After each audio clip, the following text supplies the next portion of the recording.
Alô, meu irmão, minha irmã, seja muito bem-vindo a essa aula do Lumen Christi, continuando as nossas instruções sobre os sacramentos de Deus. Muito importante para a gente poder manter firme o nosso propósito de sermos fiéis a Deus enquanto caminhamos como igreja militante neste mundo.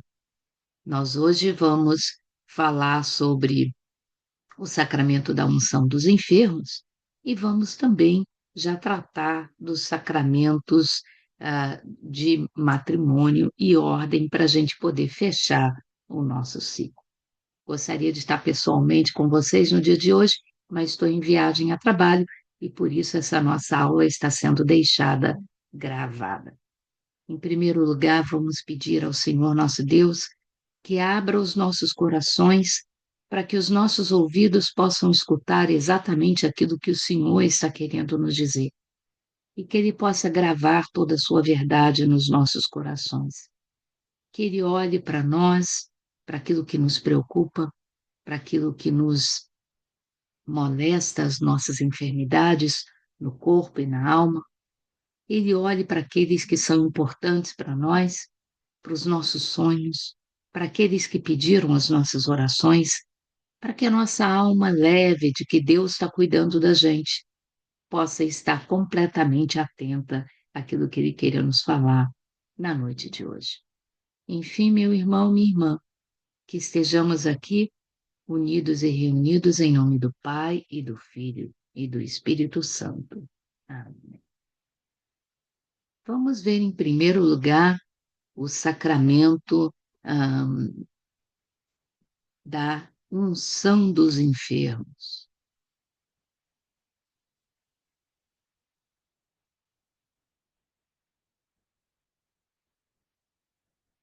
Muito bem,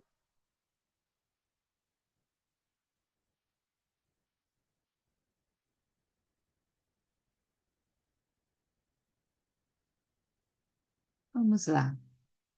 Nós vimos que o catecismo da nossa igreja diz que existem dois sacramentos que são sacramentos de cura. O sacramento da penitência ou confissão, que nós vimos na semana passada, e a unção dos enfermos. Por que um sacramento de cura? Porque, na verdade, nós recebemos a graça de nos tornarmos cristãos no batismo, e ali estamos plenos da graça de Deus, mas ao longo da nossa vida depois do batismo, nós estamos sujeitos a tropeços, tropeços na nossa carne, com as nossas enfermidades, com as nossas necessidades, com as nossas paixões e nossos vícios, mas principalmente tropeços na nossa alma. Resolvemos os tropeços na alma com o sacramento da penitência, que vimos na semana passada. E hoje vamos ver ah, quando, na verdade, a enfermidade não é na alma, mas exatamente nos nossos corpos, como podemos, então, restaurar nossa saúde. Não para nos tornarmos eternos, porque nenhum de nós vai se tornar eterno nesse corpo que é mortal. A eternidade para nós é num corpo glorioso que será alcançado no céu, já nos braços de Deus. Esse nosso corpo aqui ele vai se deteriorar de todo jeito. Os sacramentos de cura eles são buscados não buscando uma vida eterna, uma fonte da juventude, como as fábulas falam, mas muito mais termos a energia necessária para cumprirmos aqui nesse mundo a nossa vocação de espalhar o evangelho. A igreja ainda precisa de nós, enquanto ela precisa de nós, nós entregamos aquilo que nos limita, as nossas doenças, para que Deus possa cuidar delas, para que a gente possa ter mais vigor, mais energia para continuar o nosso ministério por aqui. O sacramento da unção dos enfermos, então, ao contrário do que muita gente pensa, ele não é uma extrema unção. Ele não é um sacramento para nos levar para o caixão, né? Muito pelo contrário, ele é um sacramento para curar os nossos corpos.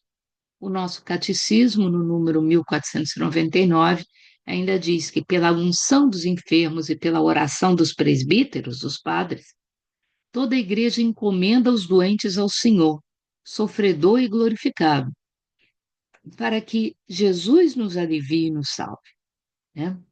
Então, no sacramento da unção dos enfermos, nós estamos cumprindo exatamente o mandamento da igreja nesse sentido, que na verdade já era uma recomendação do próprio São Tiago. No número 1503, o Catecismo diz: a compaixão de Cristo pelos doentes e suas numerosas curas de enfermos, de toda espécie, são um sinal claro de que Jesus visitou esse mundo. Jesus curava os doentes.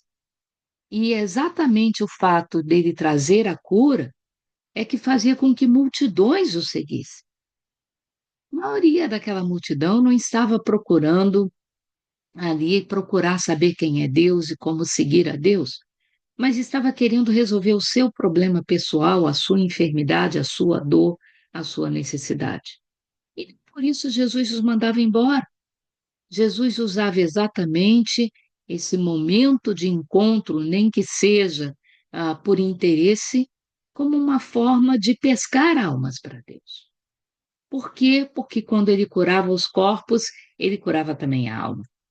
E com isso, as pessoas que antes não tinham a noção da presença de Deus sentiam o perfume dessa presença divina. E porque tinham tido uma experiência verdadeira de Deus, elas acabavam ficando um pouco mais, mesmo depois de já terem sido curadas. Então, Jesus nunca volta as costas àquele que está enfermo, àquele que tem uma doença ou outra. Ele tem o poder não só para perdoar os pecados, que cura as doenças da alma, mas ele tem o poder de curar os corpos, para que essa alma possa ser mais leve e, uma vez tocada por Deus, possa se tornar alguém que toca aqueles que ainda não entendem e não conhecem a Deus. Ora, Jesus frequentemente pede aos doentes que acreditem. Ele geralmente diz: tua fé te salvou, e não o meu poder te salvou. Então, a primeira coisa que o enfermo precisa ter ciência é de que a cura que ele vai receber não depende do poder de Deus, porque Deus pode tudo, mas depende da sua capacidade de acreditar. E por isso, esse é um sacramento tão importante para a igreja, que muitas vezes as pessoas estão com a fé já vacilante, a deles ou a da família, e aí ele ou alguém na família está doente e se apresenta aquela situação para Deus e através da cura física da pessoa que está doente, aquele que está vacilante na fé volta a acreditar. É tão simples quanto isso, né? Então, Jesus quer curar a todos, ele tomou sobre si as nossas enfermidades, diz Isaías 53, e ele é sensível ao nosso sofrimento e à nossa dor, né? O sacramento da unção dos enfermos como instrumento de cura é uma promessa do próprio Jesus, já ressuscitado, lá em Marcos 16, ele diz assim: em meu nome imporão as mãos aos doentes e eles ficarão curados. Então, esse sacramento é algo que foi uma recomendação do próprio Jesus para a igreja depois de ressuscitado. São é, claros os sinais também de que Jesus deixou esse sacramento a cargo da igreja, né? Em Mateus 10:8 diz: de graça recebeste, de graça vai também. A igreja, então, que recebeu a cura do Senhor, é aquela que vai ministrar a cura do Senhor àqueles que estão enfermos. Mas qualquer um pode rezar pela cura de alguém. Isso, na verdade, é um sinal de solidariedade, mas só a igreja tem o poder e a autoridade de fazer disso um sacramento. Sacramento, um sinal visível da própria ação de Deus. Nós suplicamos a Deus. A igreja outorga o poder de Deus. E é assim que funcionam as coisas. Então, São Tiago, lá no capítulo 5, versículos 14, 15 da carta de Tiago, já dizia: alguém está doente? Chame o presbítero para que ore sobre ele, ungindo com óleo em nome do Senhor. A oração da fé salvará o doente e o Senhor o aliviará. Então, qualquer um pode orar pela cura de alguém, mas a igreja é aquela que tem o poder sacramental de ungir aquele que está doente, como um sinal para que a ação de Deus possa operar visivelmente naquele enfermo. Muitas vezes o resultado dessa unção não será uma cura física. Por quê? Porque, como Jesus mesmo disse, seja feita, Senhor, a sua vontade e não a nossa. Às vezes, já chegou a hora daquela pessoa partir, ele já cumpriu aqui a sua missão, está na hora dele ir se regozijar nos braços do Senhor. Talvez, se ele permanecesse, ele teria uma vida aqui de muitos outros sofrimentos, de consequências daquela enfermidade, ou aquela pessoa já cumpriu aqui a sua missão, está efetivamente na hora dela se reunir à comunhão dos santos. Então, toda vez que a igreja reza e toda vez que nós rezamos para o enfermo também, devemos rezar pela cura, sim, mas devemos entregar tudo à sabedoria de Deus, ao discernimento de Deus, para que seja feito o que é melhor para aquele que está enfermo e não para nós. Nós, muitas vezes, porque amamos aquela pessoa, estamos sempre esperando que ela fique aqui um pouquinho mais. Mas, na verdade, como São Paulo nos diz, morrer em Cristo é lucro. A morte não é o final, é o início de uma vida muito melhor do que aquela que a gente vive aqui. Então, querer prender aquela pessoa que já está pronta para ir, aqui é um sinal até de egoísmo nosso. Então, vamos rezar para que a cura aconteça, para que aquela pessoa não continue a sofrer aqui nesse mundo. Se for para Jesus curar, que ele cure sem qualquer tipo de consequência daquela enfermidade. Mas se for melhor para aquela pessoa partir, que ela vá em paz e que deixe aqui uma família, as pessoas que oram por ela, também em paz, de que o que aconteceu para aquela pessoa é o que há de melhor para ela. Ok. A Constituição Apostólica Sacram Unctionem Infirmorum, de 1972, é promulgada logo depois do Concílio Vaticano II, e ela é quem norteia o que vai acontecer no sacramento da unção dos enfermos. Em primeiro lugar, ela tem a preocupação de não banalizar o sacramento da unção dos enfermos. Ele é um sacramento efetivamente de cura. Então, não é para uma pessoa estar com dor no dedo midinho e ir lá pedir a unção dos enfermos. A pessoa está com uma dor de cabeça ou um resfriadozinho e ir lá pedir a unção dos enfermos. Não. Na verdade, ela estabelece a seriedade do sacramento da unção dos enfermos. Então, ele é um sacramento para aqueles que estão com perigo de vida, né? Estão com perigo de uma enfermidade que pode lhes roubar a vida. E é por isso que ele vai pedir a intervenção de Deus. Não aquilo que a sabedoria humana, os remédios humanos podem cuidar, mas aquilo que não temos mais solução humana e está na vez de o Senhor intervir. Então, se o doente que recebeu a unção, ele se recupera daquela unção, daquela enfermidade, e volta, depois de algum tempo, a sofrer da mesma enfermidade, ele pode outra vez receber o sacramento.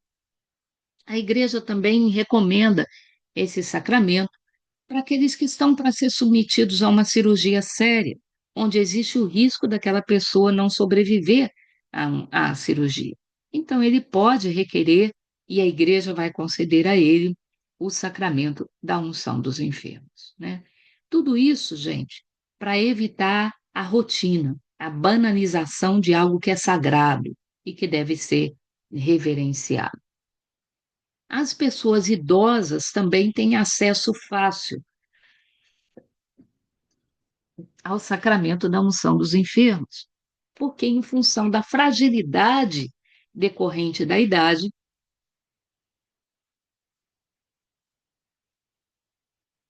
o organismo daquele idoso já não é forte o suficiente para resistir à enfermidade, que pode ser boba para muitos, mas para um idoso ele pode ter consequências mais sérias. Então, sempre que um idoso vai solicitar, a igreja concede a ele o sacramento da unção dos enfermos.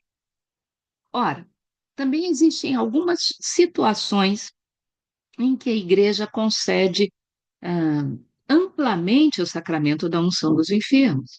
Um exemplo disso é no dia de Nossa Senhora de Lourdes, 11 de fevereiro, onde geralmente a igreja reserva esse dia para uma celebração do ritual da unção dos enfermos, abertas para toda a igreja como um sacramento.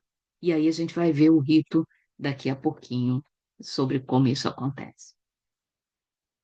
Ministra o sacramento da unção dos enfermos? Sempre um sacerdote. Como eu disse, um leigo, nós podemos rezar pela cura de alguém, mas não podemos ir lá na igreja, pegar o óleo da unção dos enfermos e ministrar o sacramento da unção dos enfermos para um enfermo. Por que é um sacerdote? Porque, na verdade, existe todo um rito a ser seguido aqui, que começa exatamente com a confissão dos pecados. Porque muitas vezes aquela enfermidade pode ser originada de uma enfermidade na alma, de um pecado. Nós sabemos que existem muitas doenças que são de origem psicossomática. E se aquela for uma doença grave e existir o risco da pessoa não sobreviver, a confissão já prepara aquela pessoa, se ela não sobrevive, para ela já estar pronta para se reunir com Deus. Então, é sempre um sacerdote, nem um diácono pode ministrar o sacramento da unção dos enfermos. É próprio do bispo ou do presbítero, exatamente porque esses podem ouvir a confissão daquele que está enfermo.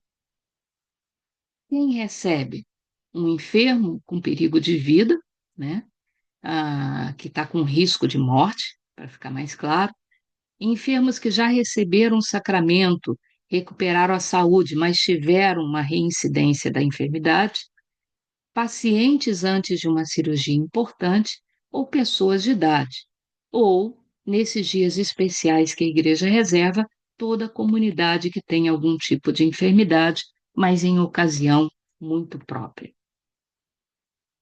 Se é a unção dos enfermos um sacramento, ela tem que ter matéria e forma, como todo sacramento. Qual é a matéria do sacramento da unção dos enfermos? O óleo. O óleo que é abençoado uma vez no ano, na Quinta-feira Santa, e é usado exclusivamente para a administração do sacramento da unção dos enfermos. A forma são as palavras que o sacerdote pronuncia. Por essa santa unção e pela sua infinita misericórdia, o Senhor vem em teu auxílio com a graça do Espírito Santo, para que, liberto dos teus pecados, por isso a confissão precisa ter acontecido antes, ele te salve e, na sua bondade, alivie os teus sofrimentos. Então, essas são as palavras que o sacerdote pronuncia durante a unção com óleo da unção dos enfermos. A primeira graça do sacramento, a primeira consequência do sacramento da unção, é paz na alma. A pessoa acabou de confessar os seus pecados e recebeu a unção que vai lhe trazer a cura da própria graça, que vai aliviar o seu sofrimento. Então, a paz na alma é o grande efeito. A pessoa se sente preparada para enfrentar o seu futuro, seja ele qual for, partir para o Senhor ou permanecer aqui, né? É uma assistência do Senhor para a cura daquela pessoa, para recuperar a sua saúde. Essa é a primeira vontade de Deus, né? Já vimos que o sacramento serve exatamente para isso, não para encomendar o corpo de alguém para a morte, mas para recuperar a saúde e uma saúde de qualidade, para que ela continue a ser igreja no meio de nós. A nossa igreja, no catecismo, diz no número 1521 que a unção dos enfermos nos une à paixão de Cristo, né? Então, o enfermo deve consagrar a Deus tudo que ele passou naquela enfermidade, como complemento, como parte do sofrimento que Jesus passou naquela cruz, né? É também uma graça eclesial, né? Quando o sacramento é ministrado de uma forma comunitária dentro da igreja. A igreja inteira recebe esse sacramento para cura, para que ela possa, com muito vigor, continuar a pregar o evangelho. E a última consequência é quando é exatamente uma preparação para a passagem daquela pessoa, se na verdade ela, como São Paulo nos dizia ontem, ela já completou a sua vida, já lutou a sua batalha, e está na hora de receber a recompensa nas mãos do Senhor. Nesse caso, nós dizemos que a unção dos enfermos está funcionando como um viático, como uma preparação para a própria passagem do Senhor. Esse é o caso extremo e não o caso normal do efeito da unção dos enfermos. Por que eu estou dizendo isso? Porque muita gente pensa que exatamente a unção dos enfermos é uma extrema unção. E com isso foge do sacramento porque pensa que se receber esse sacramento é a mesma coisa que está encomendando o seu corpo para a morte. Não. A primeira consequência da unção dos enfermos é a cura nessa vida, né? Só para aqueles que já não estão mais reservados para a vida é que ela funciona como um viático. E Deus é quem sabe a diferença, nós não sabemos. Por isso, nós sempre precisamos buscar todas as alternativas possíveis para preservar a vida. A igreja reconhece isso. E por isso você deve buscar, sim, o sacramento da unção dos enfermos se você está com alguma doença grave. Porque a primeira opção é sempre pela cura. E só em último caso é que aquele sacramento vai preparar aquela pessoa para a sua passagem. Ah, hum, mas sabemos que sempre que a unção dos enfermos funciona como um viático, ela não está agindo em nada de diferente do que o sacramento do batismo, do que o sacramento da confirmação e da Eucaristia, porque eles também nos preparam para a nossa morte. Nós morremos com Cristo no batismo. Na confirmação, nós confirmamos a nossa opção de sermos cristãos, mesmo que seja até ao martírio. E na Eucaristia, nós alimentamos o nosso corpo para termos força suficiente para lutarmos pelo Evangelho até as últimas consequências. Então, a unção dos enfermos, quando viático, não está fazendo nada de diferente do que o batismo, a comunhão ou o crisma também já nos traz. Qual é o material da unção dos enfermos? O principal é o óleo consagrado na Quinta-feira Santa, a palavra de Deus e as velas acesas. A vela acesa faz parte da administração de qualquer sacramento na igreja. Bom, quando a unção dos enfermos é um rito comunitário, como geralmente acontece no dia 11 de fevereiro, ela acontece geralmente dentro da celebração da missa. E é bom que seja assim, porque, segundo o Catecismo, no número 1517, se a unção dos enfermos acontece dentro da missa, ela perfaz todo o caminho de preparação da pessoa para a cura de Deus, porque você tem o perdão dos pecados, você tem o rito da unção dos enfermos e você encerra a celebração com a Eucaristia. Então, você aí teria a conjunção perfeita daquilo que nos alimenta para a vida, mas também nos prepara para a nossa passagem. Então, a palavra e o sacramento formam um todo inseparável, segundo a Igreja. A liturgia da palavra, precedida de um ato penitencial, abre a celebração. As palavras de Cristo nas leituras e o testemunho dos apóstolos despertam a fé, que faz com que a pessoa, ao receber a unção, ela esteja muito mais preparada para receber a cura. Qual é o rito, então, da unção comunitária? O ato penitencial, que nos traz a purificação, a palavra de Deus, que alimenta a fé,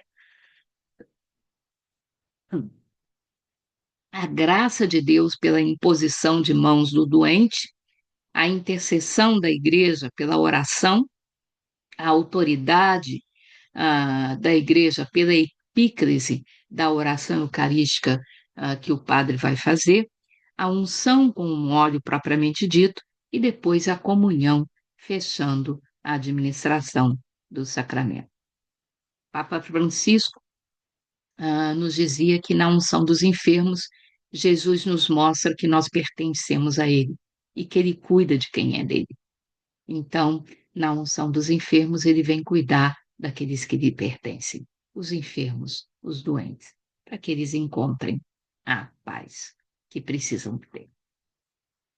Esse, meus irmãos, então, é um ensinamento que nós temos sobre o sacramento da unção dos enfermos, um sacramento de cura, um sacramento de bênção, e não um sacramento da morte. Muito mais, é um sacramento para a vida. Vamos ver então o que Deus nos fala agora sobre os sacramentos de estado de vida, que é o matrimônio e o sacramento da ordem. Ora, são sacramentos de serviço. Serviço a Deus através da família, serviço a Deus através da igreja. Então, ambos são motivos de bênção de Deus na vida de quem os recebe. Então, são, segundo o número 1534, os sacramentos que impõem estado de vida, né? São ordenados para a salvação de outra pessoa. Oh, nossa, que bacana isso, né? Então, os sacramentos de serviço são sacramentos para o próximo e não para nós. Eles se contribuem para a salvação pessoal, é através do serviço que eles produzem nas outras pessoas. Que quando fazemos o bem para o outro, estamos fazendo um bem danado para nós mesmos, né? Se as pessoas percebessem isso, teria mais gente no mundo disposta a servir ao outro, à igreja, do que a se servir da igreja e se servir do outro. Então, servimos a Deus através da família e da igreja através desses sacramentos. Os que recebem o sacramento da ordem são consagrados para serem, em nome de Cristo, com a palavra e a graça de Deus, os pastores da igreja. Por outro lado, os esposos cristãos são fortalecidos e consagrados por meio do sacramento especial da ordem ao digno cumprimento dos deveres do seu estado, de ser família, de ser marido, de ser esposa, e assim contribuir para a salvação da outra. O sacramento da ordem, em que a igreja nos fala a respeito dele? A ordem é o sacramento graças ao qual a missão confiada por Cristo aos apóstolos continua a ser exercida na igreja até o final dos tempos. Ou seja, os apóstolos já não estão mais vivos, mas eles passaram a mesma unção que eles receberam de Cristo para os seus sucessores, que passaram para os seus sucessores, que passaram para os seus sucessores até o dia de hoje. Então, é o sacramento pelo qual sempre teremos os apóstolos de Cristo, que são os bispos, coordenando, conduzindo o rebanho de Deus, que é a igreja. Existem 3 graus dentro do sacramento da ordem: o episcopado, que são os bispos, o presbiterato, que são os sacerdotes, os padres, e o diaconato, que pode ser temporário ou permanente. Temporário se aquele diácono, ao completar a sua formação, vai ser ordenado, vai ser alçado para o grau de presbítero dentro da hierarquia do sacramento da ordem. E permanente, se ele, na verdade, vai permanecer naquele grau, ah, ah, de acordo com os pressupostos da igreja. A palavra ordem é uma palavra de origem romana, que vem de ordinatio, que designa a integração num ordo, ou seja, dentro de uma ordem.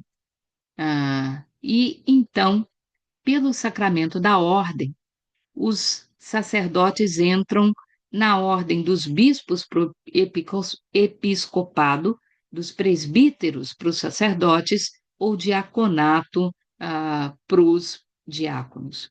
Então, é uma ordem própria de serviço à igreja. Bom, a integração desses corpos da igreja fazia-se através de um rito chamado ordinatio, ordenação, nós temos, né? Ainda é assim que se chama hoje, a ordenação de um bispo, a ordenação de um sacerdote, a ordenação de um diácono.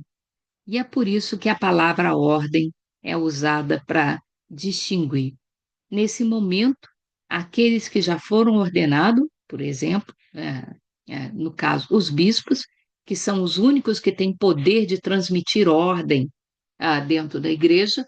Um padre não pode ungir ou ordenar outro padre, um diácono não pode ungir ou ordenar outro diácono, um padre não pode ungir um diácono, só o bispo pode ungir bispos, presbíteros e diáconos, porque ele é quem recebe o grau pleno do sacramento e da unção constituída por Cristo, porque os bispos são os sucessores dos próprios apóstolos, né?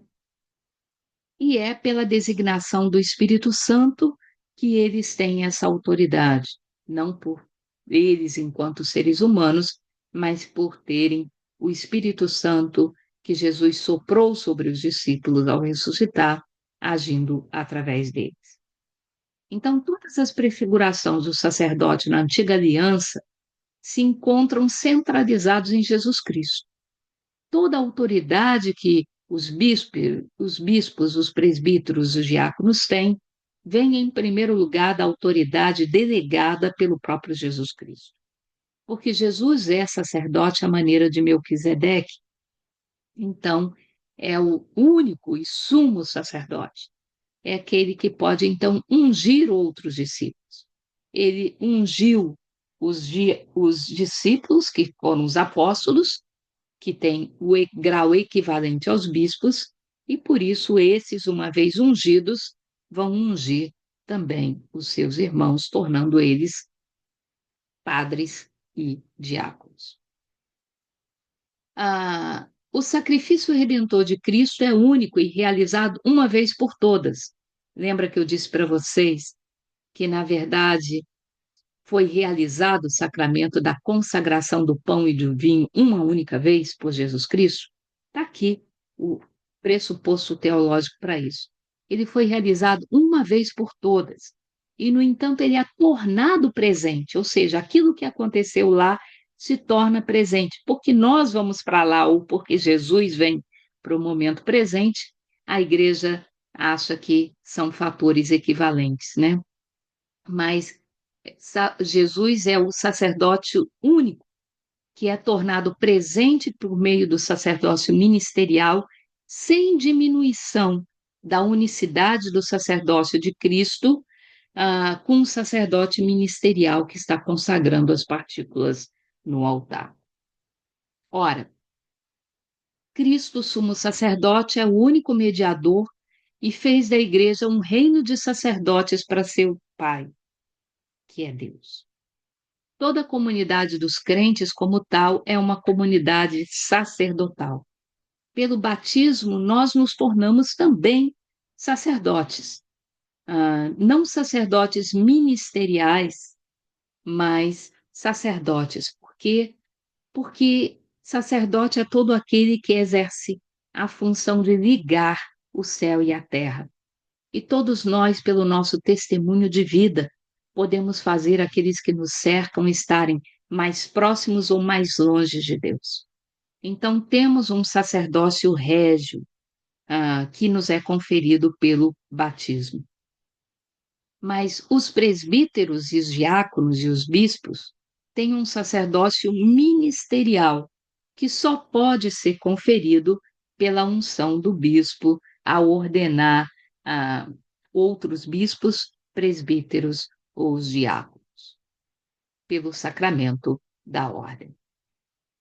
No serviço eclesial do ministro ordenado, ou seja, os bispos, os presbíteros e diáconos, é o próprio Cristo que está presente como cabeça da igreja. É ele que realmente e efetivamente realiza a graça e distribui essa graça através de todos os sacramentos. Jesus, como cabeça da igreja, é aquele que está, na verdade, efetivamente operando através dos bispos, presbíteros e diáconos. A presença de Jesus no seu ministro ah, não deve ser entendida como se este estivesse premunido de toda a fraqueza humana contra o afã do domínio dos erros. Não. O padre não se torna vacinado contra o pecado só porque ele é ordenado. E por isso nós precisamos rezar sempre pela santificação do clero. O que significa é que, enquanto persona Christi, ao administrar um sacramento, a grandeza de Cristo que está agindo através daquele ministro sobrepõe, ultrapassa a gravidade dos seus pecados. E por isso pode ser o sacerdote mais pecador do mundo, que a graça do sacramento continua a valer, porque quem está administrando verdadeiramente é o próprio Jesus. Jesus confiou esse sacramento à igreja, aos seus pastores, como um sacramento de serviço. Então, a imposição das mãos do bispo, com a oração que consagra um novo sacerdote, um novo diácono, ou mesmo sagra ou eleva um presbítero à condição de bispo, é efetivamente um sinal visível da consagração da igreja. O presbítero ou padre ordenado, então, tem uma ação dupla. Perante Deus é aquele que apresenta a nossa humanidade, a nossa fraqueza e suplica o perdão. Perante a igreja é aquele que nos apresenta a grandeza, a misericórdia e a santidade de Deus. Então, ele é, na verdade, aquele que intercede por nós junto ao Pai e que nos mostra a grandeza da misericórdia e da presença do Pai junto a nós, que somos indignos dessa presença. Os 3 graus do sacramento da ordem, já falamos, é o episcopado, que unge bispos, o presbiterado, que são os padres que auxiliam o bispo, e os diáconos, que não possuem o grau da ordem sacerdotal, mas podem administrar alguns dos sacramentos. Por exemplo, eles podem administrar o batismo, eles podem administrar o matrimônio, eles não podem administrar os outros sacramentos. Muito bem. A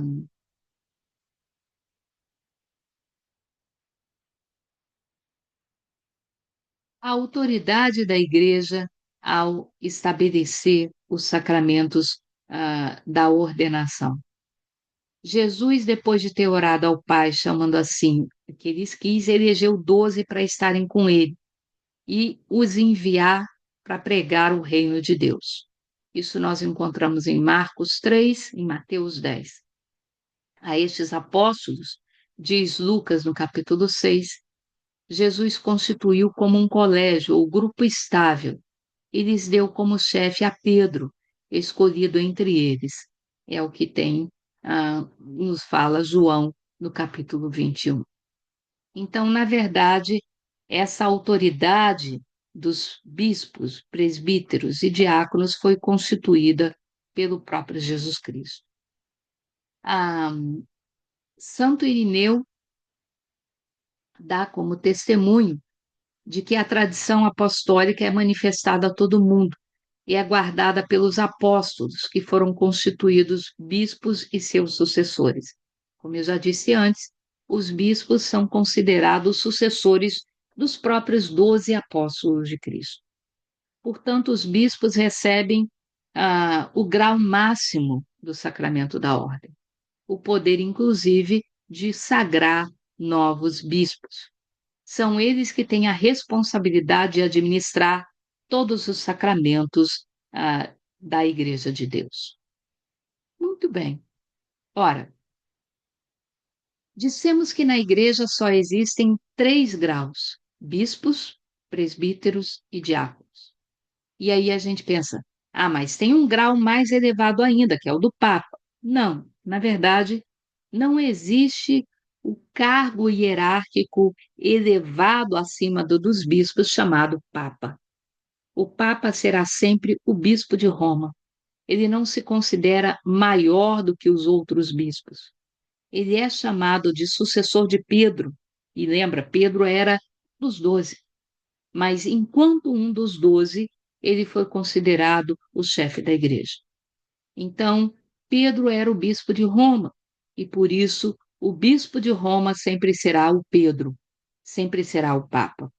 Então, não existe um grau superior ao de bispo na hierarquia da igreja.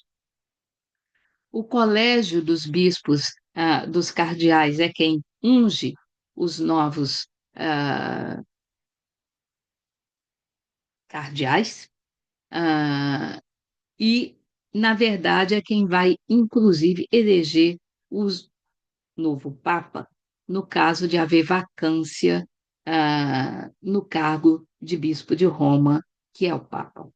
Então, o Colégio dos Cardeais tem a responsabilidade na Cúria Romana, eles têm serviços específicos dentro da hierarquia da Igreja. Esse número já está desatualizado, porque o Papa Francisco aumentou o número de cardeais na Igreja, e eles podem formar o colégio que elege o novo Papa, desde que eles tenham menos do que 80 anos, né? E eles são chamados de eminência reverendíssima, né? Ora, geralmente eles usam cores especiais, né? Um rosa meio fúcsia, que designa que eles são parte do membro do colégio dos cardeais. O cardeal, ele não é mais bispo do que os outros bispos. Ele apenas faz parte desse grupo seleto de bispos que tem como função ter esses serviços específicos na igreja e eleger o novo papa. Então, não é um cargo adicional ao de bispo, é um cargo de honra e não de hierarquia. Na pessoa dos bispos, assistido pelos presbíteros, peraí, o que é isso aqui que a igreja está falando? Os bispos. Os bispos são os sucessores dos apóstolos. Eles não podem estar presentes em todos os lugares. Então, eles delegam algumas das suas funções para os presbíteros. Por exemplo, é função do bispo celebrar a missa. É função do bispo a unção dos enfermos. É função do bispo ouvir confissões. É função do bispo, na verdade, todos os sacramentos. Mas ele delega alguns deles para os presbíteros. Então, o padre, ele pode celebrar o batismo, celebrar a Eucaristia, a unção dos enfermos, o matrimônio, e a penitência, a confissão dos pecados. Ele não pode sagrar novos bispos ou padres, e ele não pode também administrar o crisma, a não ser na noite da vigília pascal. São os sacramentos que os bispos preservam para eles mesmos. O bispo, então, ele tem a plenitude do sacramento da ordem, e por isso que ele é aquele que pode ungir outros padres e bispos. A cor da veste do bispo é vermelho, para designar a sua autoridade ah, como sucessor dos apóstolos. Ok. Ele tem o munus, então, de ensinar, de santificar e de governar a igreja. São as três funções que o bispo detém. Ensinar ao pregar a palavra de Deus, santificar ao ungir novos sacerdotes e bispos, e de governar ao estabelecer a doutrina da igreja e aquilo que é considerado aceitável ou não. Esses ministérios foram transmitidos pelo próprio Jesus a estes seus discípulos que se tornaram apóstolos e agora são bispos. E os presbíteros ou padres, eles não têm a plenitude do sacramento da ordem. Eles têm apenas aquela delegação dada pelos bispos para algumas funções: pregar o evangelho, apacentar os fiéis e celebrar o culto divino.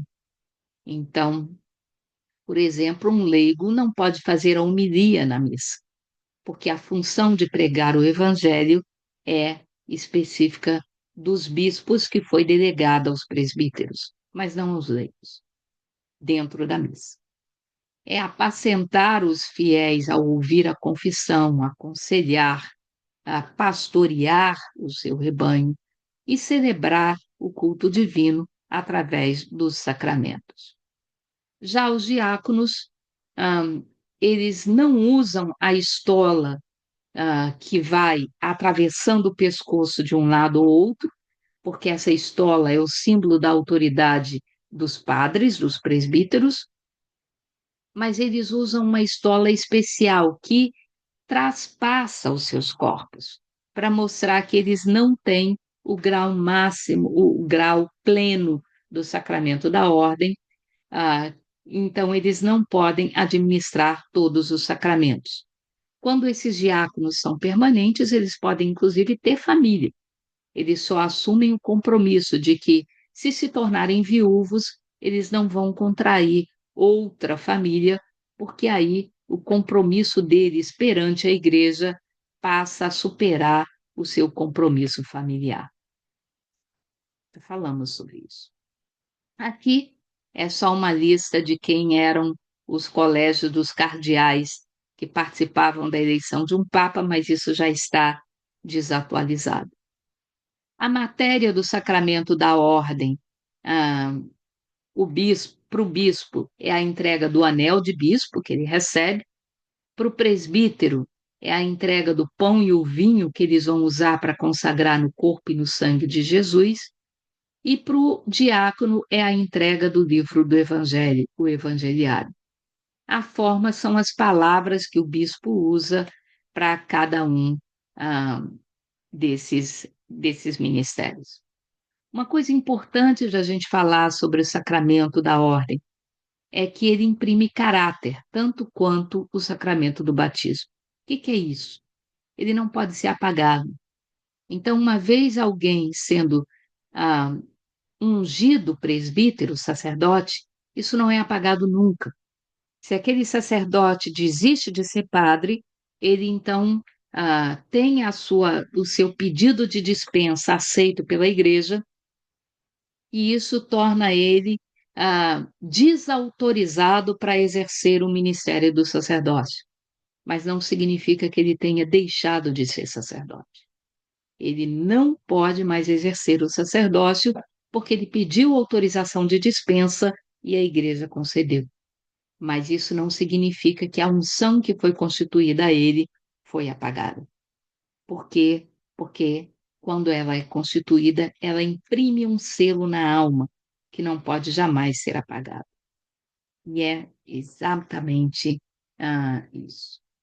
Já o sacramento do matrimônio é muito mais simples e rápido da gente ver.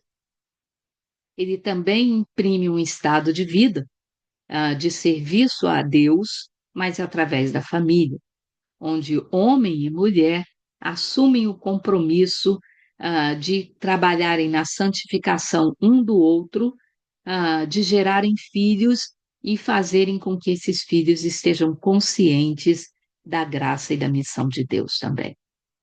Então, no matrimônio, homem e mulher se unem, ah, na verdade, restaurando aquilo que era a vontade original de Deus, que quando criou o homem, ele criou o homem um ser único e depois, ao criar a mulher, tirou uma parte do próprio homem. Então, no sacramento do matrimônio, homem e mulher voltam a ser um só, a assumir uma condição plena de unidade e unificação. Deus é o próprio autor do matrimônio. Ele não é uma instituição humana ou social, ele é uma instituição divina, que foi estabelecida pelo próprio Deus. Não foi Deus quem inventou o matrimônio, não foi o homem que inventou o matrimônio, mas foi Deus que viu que o homem ser só não era algo bom, e então buscou uma companhia adequada para o homem e acabou por isso criando a mulher que o completasse. E por isso o matrimônio é algo divino, e o matrimônio entre o homem e a mulher. Hoje, a Igreja reconhece que existem ah, pessoas em situação de união conjugal com pessoas do mesmo sexo. Ela reconhece que essas pessoas têm o direito de escolher os seus próprios caminhos. Só não peça que a Igreja abençoe essa união como se fosse um matrimônio natural, porque o matrimônio natural instituído por Cristo é a união de um homem e de uma mulher. Socialmente, essas pessoas de união do mesmo sexo podem procurar ah, o reconhecimento dessa união pelos caminhos sociais. A igreja não consegue impedir isso e nem deseja impedir isso. Inclusive, Papa Francisco disse que as pessoas que se unem com o mesmo sexo têm direito à bênção de Deus. Não a bênção para a união, mas a bênção para as pessoas.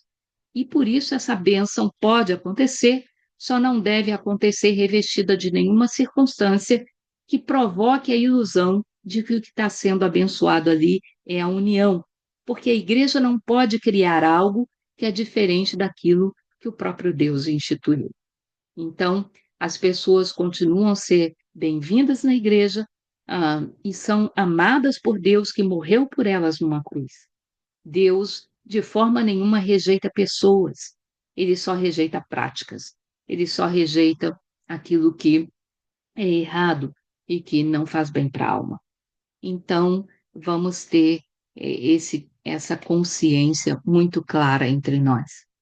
O matrimônio é tão precioso para Deus que o primeiro milagre de Jesus aconteceu exatamente durante uma união matrimonial nas bodas de Caná. Ah, a união matrimonial, segundo Jesus, ela é indissolúvel.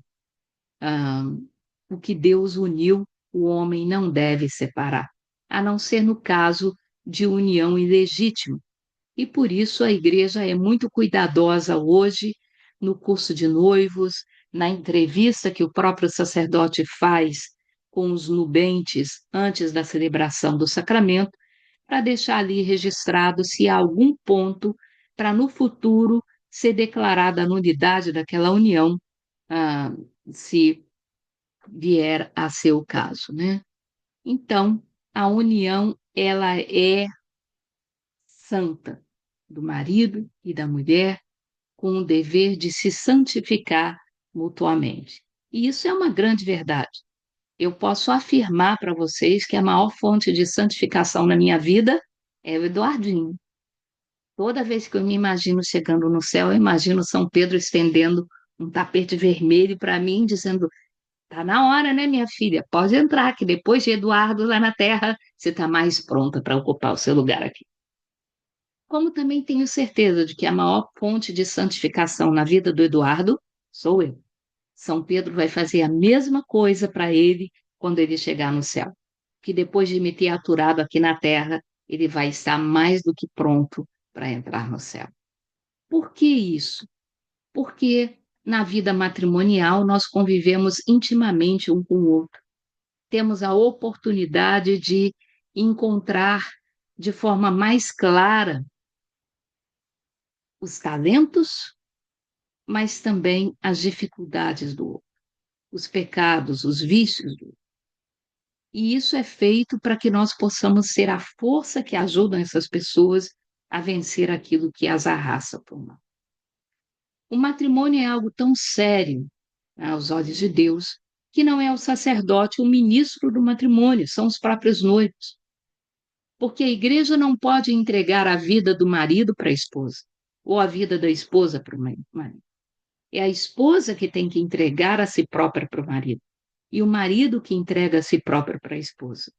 O padre ali, ou o diácono, eles são testemunhos da igreja de que essa entrega aconteceu, para que isso fique validado aos olhos da igreja. Por ser um sacramento, ele tem matéria e forma. A matéria do sacramento é o consentimento que os noivos pronunciam. Eu, fulano, te recebo, fulana, por minha esposa ou por meu marido, e te prometo ser fiel na alegria e na tristeza, na saúde e na doença, amando-te e respeitando-te todos os dias da minha vida.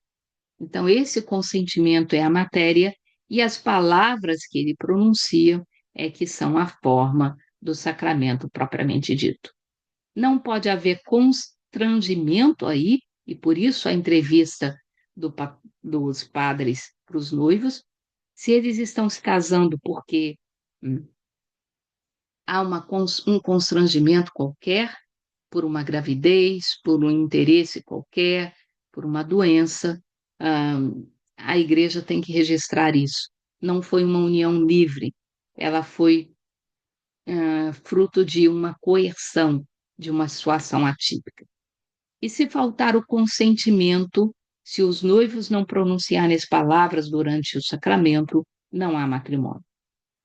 E as palavras nós já sabemos. Eu, fulano, te recebo por minha esposa, né? Esse é o consentimento. Nenhum poder humano pode substituir esse consentimento. Faltando a liberdade, o matrimônio, então, é considerado inválido.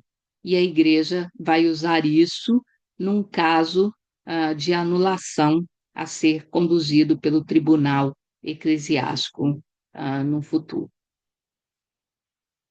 Ah, o matrimônio é um ato sacramental e litúrgico, e por isso é conveniente que ele seja celebrado na igreja. A igreja não gosta de celebrar matrimônio em clubes, em praias, em casas de festa. Para isso acontecer, é necessário pedir uma solicitação especial na diocese e o bispo tem que dar autorização para que a celebração do casamento ocorra fora das paredes de uma igreja. Os noivos têm que estar preparados, e daí a importância do curso de noivos, para que os jovens tenham a consciência do compromisso que eles estão assumindo. Não é um teatro o casamento, não é um momento social, é um vínculo de almas perante Deus e perante a igreja, né? Ah, se você está diante de a celebração do casamento de pessoas que são de religiões diferentes, também precisa haver consentimento do bispo para isso, para que você possa ter a garantia de que os noivos que não são católicos, eles possam perceber as obrigações católicas que eles estão assumindo ao se unirem em matrimônio durante, dentro da Igreja Católica, com aquela contraparte que aí sim vai ser católica. Então, o cônjuge católico, ele tem uma tarefa particular nesse sentido, de ser aquele que evangeliza o seu marido ou a sua esposa que não são católicos. Isso não quer dizer que ele é obrigado a se converter ao catolicismo, mas a respeitar tudo aquilo que é o valor católico e respeitar que o seu cônjuge continue a praticando aquilo que são os preceitos dentro da Igreja Católica.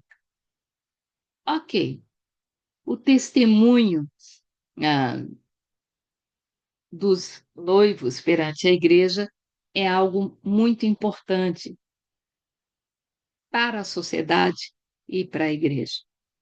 Quando nós comparecemos diante do altar para nos unir em matrimônio, nós estamos, na verdade, assumindo uma missão de testemunhar Deus diante daqueles que nos cercam.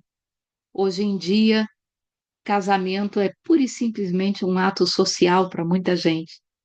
Às vezes, a festa e a lua de mel duram muito mais tempo do que o casamento propriamente dito. Então, cabe a nós, cristãos conscientes, recuperarmos o valor do sacramento do matrimônio. Não é uma brincadeirinha, não é brincar de casinha, é unir vidas, é unir famílias, é fundar família, e contribuir para a santificação mútua e para a santificação e segurança dos filhos também. No caso de separação, a igreja reconhece que em algumas situações é difícil manter o vínculo. Essa situação deve ser examinada pela própria igreja, por um tribunal eclesiástico, para verificar o que deve ser feito. Casais em segunda união são muito bem-vindos à igreja e convidados a participar das pastorais e a dar um testemunho de que, ah, embora não tenham sido bem-sucedidos numa primeira união, eles hoje fazem do seu sacramento, da sua união, um exemplo de vida. Ah, eles são convidados a participar da vida da igreja. Apesar de não terem acesso à plenitude dos sacramentos, eles são convidados a se sentirem igreja, a participar da igreja e a dar testemunho da seriedade do matrimônio dentro da igreja. Os filhos são uma bênção de Deus e devem ser educados na fé e levados a conhecer a Deus e a seguir a esse Deus. A igreja, então, reconhece na família uma igreja doméstica. Nada adianta aquilo que a igreja transmite como ensinamento dentro do templo. Se dentro da casa, se dentro da família, aqueles valores são contrariados, são ignorados, são pesados, pisados e desprezados. Então, nós, enquanto família, temos a obrigação. E existem ainda famílias de pessoas que se unem, mas fazem um voto de celibato dentro da própria família. É uma decisão pessoal e própria de alguma igreja que a igreja reconhece e aceita. Bom, quais são os elementos do matrimônio? As alianças, a água que vai abençoar essas alianças, a vela acesa e o rito do matrimônio. Tudo começa com uma acolhida, depois a palavra de Deus para despertar a fé e a seriedade do sacramento no coração dos noivos e da igreja, o consentimento propriamente dito, a troca de alianças, a prece, a bênção pelos noivos, e é isso que constitui o rito do matrimônio. Muito obrigada, meu irmão e minha irmã. Uma aula um pouquinho mais longa, mas hoje encerramos então o módulo dos sacramentos dentro do Lumen Christi. A semana que vem estaremos juntos, se Deus quiser. Que o Senhor nos abençoe e nos guarde, que Ele volva para nós o seu rosto e se compadeça de nós, que Ele nos mostre a sua face e nos dê a sua paz. É o que pedimos em nome do Pai, e do Filho e do Espírito Santo. Amém. Obrigada, Norminha, por ter transmitido a aula para os nossos irmãos. Fiquem com Deus.